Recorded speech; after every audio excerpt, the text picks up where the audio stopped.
Precisamente para darnos más detalles sobre las acciones que se han tomado, han tomado tanto los gobiernos de México y Estados Unidos en torno a la multitudinaria migración de ciudadanos centroamericanos. Saludo con mucho gusto al doctor Javier Oliva, él es experto en temas de seguridad. Doctor, muy buenos días, gracias por estar con nosotros en Iberoamérica al Día, un placer saludarlo. Igualmente, muchas gracias, Omar. Un saludo y felicitaciones por tu cumpleaños, por cierto. Muchas gracias. Muchísimas gracias, muchísimas gracias. Hay que celebrar una vez al año este tipo de circunstancias. Pero bueno, entrando a temas que competen a pues un elemento o varios elementos, porque hay varias aristas las que se ponen sobre la mesa cuando hablamos de migración, obviamente los derechos humanos, obviamente la situación social que viven niños, jóvenes, pero hay un tema también fundamental que es las áreas en temas de seguridad. ¿Cómo vislumbrar los temas de seguridad en estas circunstancias tan complejas, cuando vemos caravanas que están intentando llegar a un país, pero que hay un presidente que les pone frenos de forma agresiva, violenta y que por supuesto viven en constante amenaza? Esto es un fenómeno que forma parte de la agenda internacional y que de alguna manera involucra tanto problemas internos.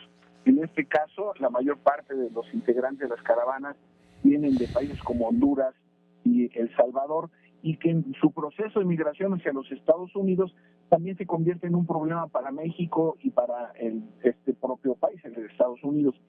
Es decir, Omar, es importante que nuestro auditorio sepa que ya hay problemas o temas dentro de la agenda de seguridad internacional y regional que ningún país por sí solo la puede atender o resolver. Lo mismo podríamos decir con el tema de la producción y trasiego de drogas, en el caso, por ejemplo, de la cocaína que sale desde Colombia y llega hasta las principales ciudades de Estados Unidos, obviamente pasa por territorios y aguas de Centroamérica y de nuestro país. En ese sentido, la manera o las posibilidades de hacerle frente a la migración forzada, como es el término que se utiliza en el derecho internacional, es decir, no están migrando por una decisión propia, sino que se están viendo forzadas por las condiciones de violencia, desempleo y pobreza en sus países.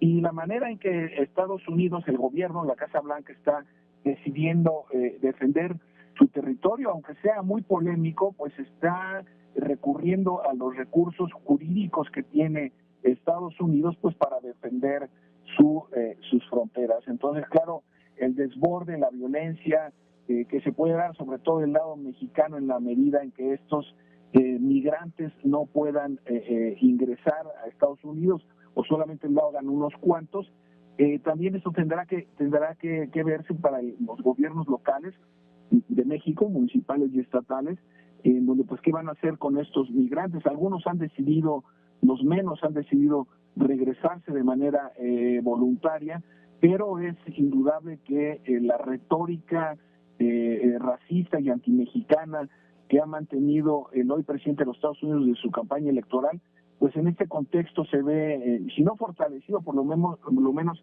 se ve revitalizada en la polémica internacional. Claro, desde tu punto de vista, Javier, ¿cuál debe ser el papel de las fuerzas de seguridad, ya sean de algún país de Centroamérica, las mexicanas o las de Estados Unidos, ante fenómenos como este que estamos viviendo de las caravanas de personas migrantes que quieren llegar, en este caso, a un punto, a un país? ¿Cuál es el papel que debe tomar ante estas circunstancias las fuerzas de seguridad?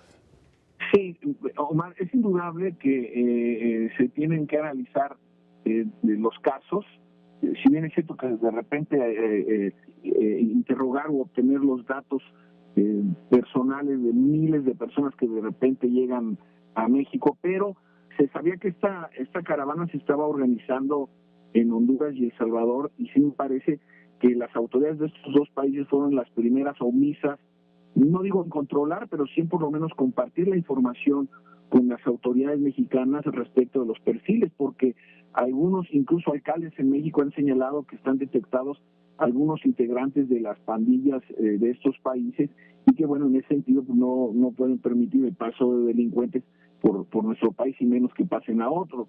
Entonces sí hay ahí una ausencia de información, de saber los perfiles de quiénes son, qué características tienen y bajo esa perspectiva pues plantear distintas opciones. Sí me parece que en este momento las opciones del margen para las autoridades, sobre todo para el próximo gobierno, pues van a ser muy estrechas, ¿no? A menos que se encuentre alguna posibilidad en los Estados Unidos de que los que puedan evidenciar o demostrar que han salido de sus países por el tema de la violencia, pues logren tener por lo menos una residencia provisional en los Estados Unidos, pero la enorme mayoría, mi pronóstico es que van a permanecer en la frontera con México, y esto sí potencialmente puede tratarse de un problema muy serio, no solo de seguridad, sino incluso sanitario, como escuchábamos en la nota introductoria. ¿Qué tan real es esto que comentabas, Javier? ¿Qué tan real es que se filtren, que hayan delincuentes de cualquier magnitud que puedan haber en estas caravanas, tanto ya sea en su recorrido, en su caminar, como en su estancia, por ejemplo, que en estos momentos se encuentran en la ciudad mexicana de Tijuana? Es muy posible, y no solamente eso, que algunos vayan a ser o intenten ser reclutados por las organizaciones delictivas mexicanas.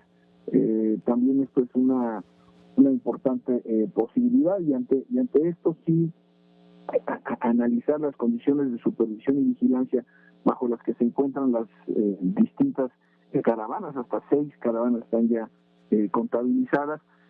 Pues eso es una forma muy importante de evitar que la violencia se introduzca, o las organizaciones criminales se introduzcan en los grupos de migrantes. Claro, te agradecemos mucho, Javier Oliva, que nos hayas dado estas palabras, este análisis, estas observaciones ante un caso tan complejo y que seguramente tendrá mucho de qué hablar en las próximas semanas. Gracias, Javier, un fuerte abrazo. Gracias a ti, hasta luego. Hasta luego, gracias.